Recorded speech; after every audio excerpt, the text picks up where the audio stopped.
భారతదేశం గణతంత్ర దినోత్సవాన్ని జరుపుకుంటున్నటువంటి శుభ సందర్భంలో ఇక్కడికి వచ్చేసినటువంటి ప్రతి ఒక్కరికి ముందుగా గణతంత్ర దినోత్సవ శుభాకాంక్షలు తెలియజేస్తున్నాను.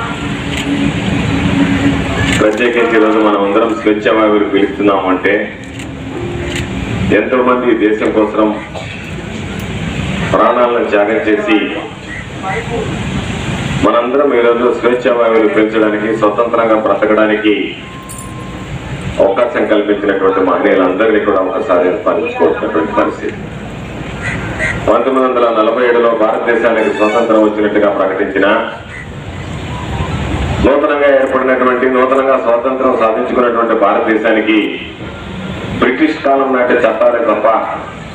మనం ఏ విధంగా ముందుకు పోవాలి, భారతదేశాన్ని ఏ విధంగా అభివృద్ధి చేసుకోవాలి, ఒక క్రమపద్ధతిలో భారతాన్ని ఏ విధంగా నడిపించాలనేటువంటి లక్ష్యంతో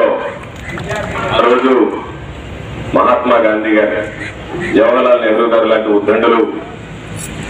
మహనీయుడు బిఆర్ అంబేద్కర్ గారిని రాజ్యాంగ పరిషత్కి